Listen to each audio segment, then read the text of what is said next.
اب سوچو ان ماؤں کو خوشخبری، ان باپوں کو خوشخبری جن کے بچے بچپنے میں بالغ ہونے سے پہلے مر گئے، تم روتے کیوں ان کے لیے؟ ارے تم جتنا پیار دیتے ہو اس سے زیادہ پیار ابراہیم خلیل اللہ تمہارے بچوں کو دیتے ہیں، اور پھر وہ بچے آپ کے لیے مغفرت کی ضمانت بن جاتے ہیں۔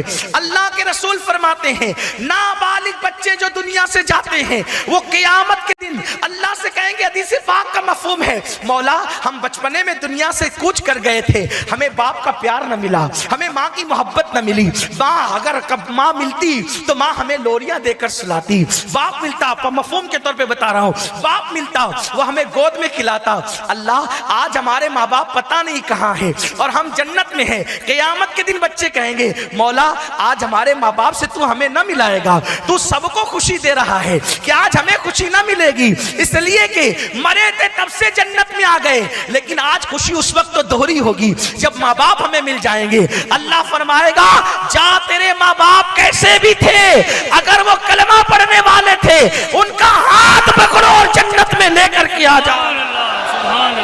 کتنا بڑا انعام ہے۔ اس لیے ماؤں سے کہتا ہوں بچپنے میں بچے مر جایا کریں تو رویا، بہت زیادہ رویا مت کرو، چیخا مت کرو، اللہ کی شکایت مت کیا کرو۔ اللہ رب البعث عورتیں تو یہ کہتی ہے کہ اللہ نے میرا بچہ چھین لیا، کیا اللہ کو میرا ہی گھر ملا تھا، میرا بچہ ہی ملا تھا؟ استغفر اللہ، یہ جملے کفر تک لے جا سکتے ہیں، اس لیے یہ سب مت کہا کرو۔ ارے تیری گودی سے چھین کر تیرے بچے کو ابراہیم کی گود عطا کی علیہ السلام، کیا یہ کم ہے؟ تیرا گھر لے کر، تیرے گھر سے نکال کر جنت کے گھر میں تیرے بچے کو داخل کیا، اور انعام کتنا ہے کہ تیرے اعمال کیسے بھی ہیں، اگر تو نے صبر کیا ہے تو تیرا یہ بچہ ہاتھ پکڑ کر تجھے جنت میں لائے گا۔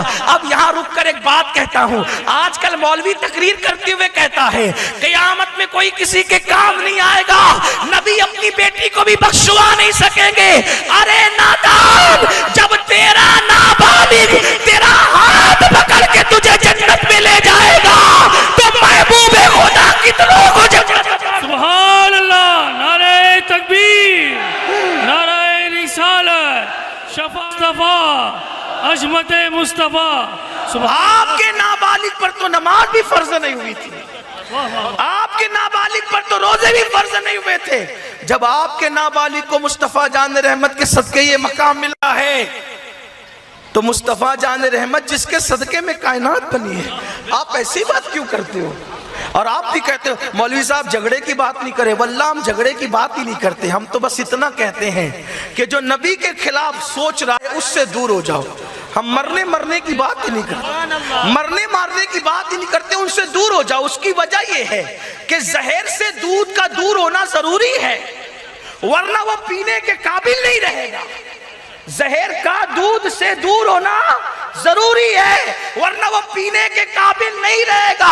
اگر زہر کے اندر، اگر دودھ کے اندر ایک قطرہ زہر کا مل جائے تو اس کو پینے سے موت آ جائے گی، لیکن اگر ڈرم بھر کے زہر کے اندر، ڈرم بھر کے، اللہ اکبر، بلکہ ڈرم بھر دودھ کے اندر ایک قطرہ زہر کا ملے تو پینے کے قابل نہ رہے، لیکن ایک قطرہ زہر کے اندر ڈرم بھر دودھ مل جائے، زہر کا اثر ختم نہیں ہوگا، زہر کا اثر ختم نہیں ہوگا، دودھ بھی زہریلا ہو جائے گا۔ تو ہم آپ سے اسی لیے کہتے ہیں گستاخ کی صحبت میں مت بیٹھو، نبی کے خلاف جو باتیں کرتے ہیں ان کے ساتھ مت بیٹھو، ورنہ کیا ہوگا؟ آپ اس گستاخ کو عاشق نہ بنا سکے گے۔ جیسے ڈرم بھر دودھ نے قطرے بھر زہر کو دودھ نہ بنایا، ویسے آپ اس کو عاشق نہیں بنا سکیں گے، لیکن قطرے بھر زہر نے اس دودھ کو زہریلا بنا دیا، اسی طرح سے وہ گستاخ بھی آپ کو گستاخ بنا دے گا۔ اس لیے رسول اللہ فرماتے ہیں کہ ان کے قریب مت جاؤ، ان کو اپنے سے دور رکھو، تم ان سے دور ہو جاؤ۔ لا یضلونکم ولا یفتنونکم ایاکہم وایاہم، وہ تمہیں کہیں فتنے میں مبتلا نہ کر دیں، وہ تمہیں کہیں اپنے جیسا نہ بنا لے۔ حضور نے یہ نہیں کہا کہ تم ان کے ساتھ بیٹھو گے تو انہیں اپنے جیسا بنا لو گے، بلکہ فرمایا ان کے ساتھ بیٹھو گے تو وہ تمہیں اپنے جیسا بنا لیں گے، وہ جیسے وہ تمہیں اپنی طرح کر دیں گے۔ اس لیے یاد رکھنا، ایسوں کی صحبت میں بیٹھو گے تو بڑا نقصان ہوگا۔ حضور مفتی اعظم ہمارے دادا مرشد کہتے ہیں دشمن جاں سے کہیں بدتر ہے دشمن دین کا، دشمن جاں سے کہیں بدتر ہے دشمن دین کا، ان کے منکر سے کبھی ان کا گدا ملتا نہیں۔ ان کے ممکن سے، اس لیے اپنی ایمان کی حفاظت کرنا ہے، بے ادب سے دور رہو، گستاخ سے، میں یہ نہیں کہتا کس سے دور رہو، بس میں کہتا ہوں گستاخ سے دور۔ اب گستاخ نے اپنا نام کوئی بھی رکھ لیا ہو، گستاخ نے اپنا نام، ہمیں نام سے کوئی معاملہ نہیں ہے، ہمیں تو نبی کی تعظیم اور گستاخی کے معاملات کو دیکھنا ہے۔ جو گستاخی کرے، اور امام اہل سنت نے یہی کہا کہ جو عزیز و نبی کا بے ادب ہو جائے اس کو ایسے نکال کے پھینک دو جیسے دودھ سے مکھی نکال کے پھینک دو۔ اور یہ تو پیدا ہوا نابالغ بچہ تھا جو ماں باپ کو لے جائے گا۔ حضور فرماتے ہیں جس مسلمان کے گھر کا کچا بچہ پیٹ سے گر جاتا ہے، کچا بچہ پیٹ سے گر جاتا ہے، حضور فرماتے ہیں قیامت کے دن وہ آئے گا اللہ سے، سرکار کی حدیث ہے، وہ اللہ سے جھگڑا کرے گا۔ حدیث پاک یہ ہے، حدیث پاک کے الفاظ یہ ہیں، وہ اللہ سے جھگڑا کرے گا۔ جھگڑا کسے کہتے ہیں؟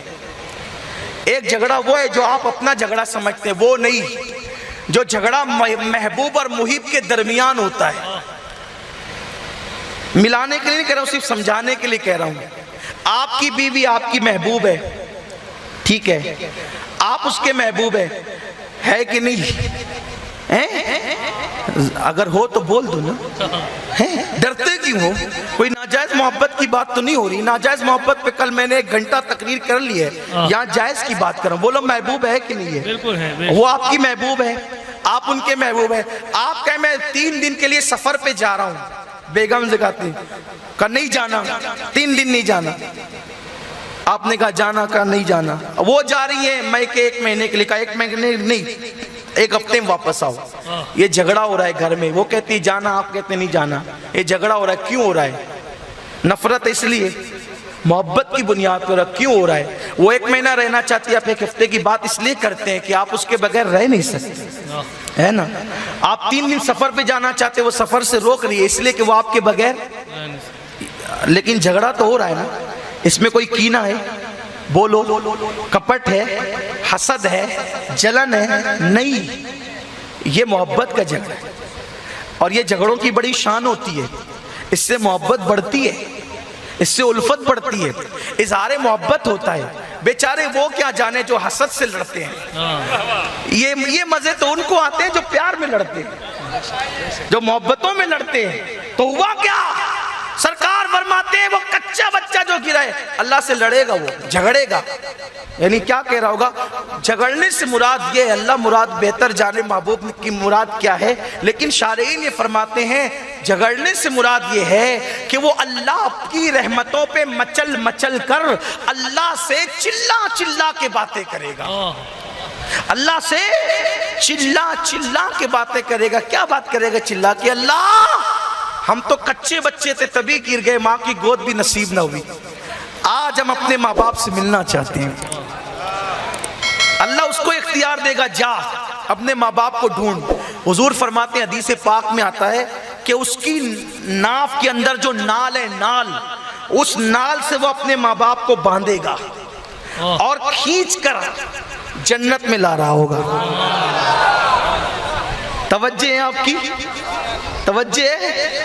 نال باندھ کر کچا بچہ کھینچ کے لا رہا ہوگا۔ ارے وہ کچے بچے کی طاقت ہی کتنی ہے، لیکن اللہ نے اگر اس کو طاقت دے دی تو ماں باپ کو اپنے نال سے کھینچ کر ایسا لا رہا ہوگا۔ حضور کی طاقت، جس کو بارے دو عالم کی پرواہ نہیں، ایسے بازو کی قوت پہ لاکھوں سلام۔ جب حضور علیہ السلام امتیوں کو کھینچیں گے تو کتنوں کو کھینچ کے لا رہے ہیں، لیکن کوئی ان کہ میرے امام کہتے کیا ہی ذوق افزا، شفاعت ہے تمہاری واہ واہ، قرض لیتی ہے گناہ پرہیزگاری واہ۔